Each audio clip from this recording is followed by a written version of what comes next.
drugs were there. I did not put the narcotics there. First up, we head to Jackson County, Florida, for the trial of Zachary Wester. The former sheriff's deputy was charged with 67 counts of racketeering, fabricating evidence, false imprisonment, and possession of controlled substances. Wester's accused of planting drugs in a dozen vehicles during random traffic stops. A substance that appears to be an illegal narcotic. Do you know anything about that? I do not. All of the drivers denied owning the drugs, but yet most were subsequently arrested. You have the right to remain silent.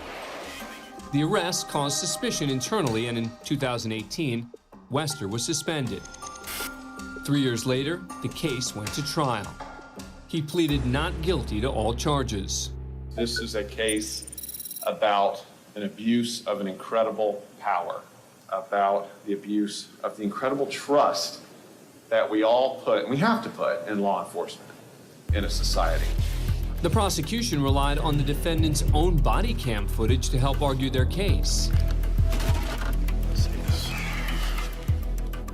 Stephen Van, a convicted felon, had recently gotten out of jail when Wester supposedly found methamphetamine in his car. Have you ever seen this before? No, what is that? I'm just trying to figure out how that stuff got in your car. You're gonna go to jail today for possession of methamphetamine, okay? Oh, man, dude, I'm serious, dude. Anything, what you want me to do, man? Like the other drivers who testified, Van gave the officer permission to search his car because he claims he had nothing to hide. And I knew my truck was clean.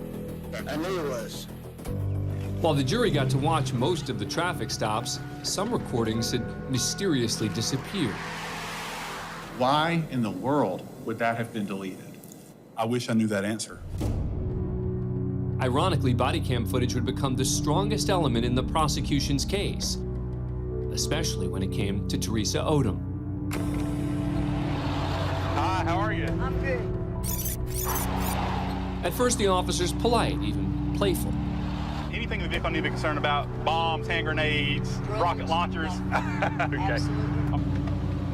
While Odom stands behind the vehicle, Wester begins his search.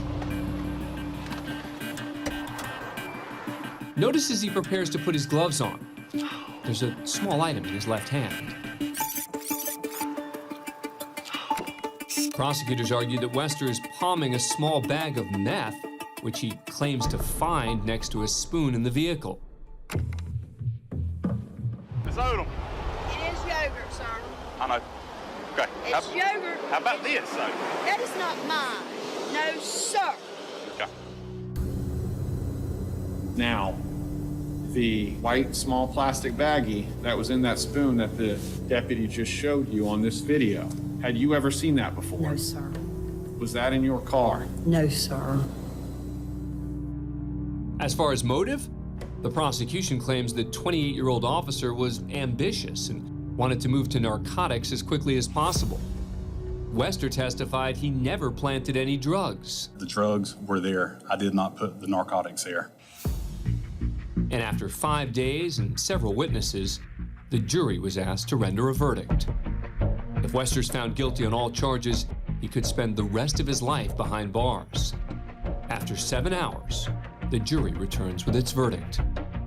In the state of Florida versus Zachary Tyler Wester, we, the jury, find as follows as to the counts charged in the information. Count 1, guilty of racketeering as charged. The clerk went on to read the verdicts on all 67 charges. Count 7, guilty of official misconduct as charged. In total, the crooked officer was found guilty on 19 charges. Count 9, guilty of official misconduct as charged. Count 10, guilty of official misconduct as charged. Including misconduct in the arrests of Van and Teresa Odom. 11 of the 12 drivers filed civil lawsuits against Wester. In July 2021, he was sentenced to 12.5 years in a state prison.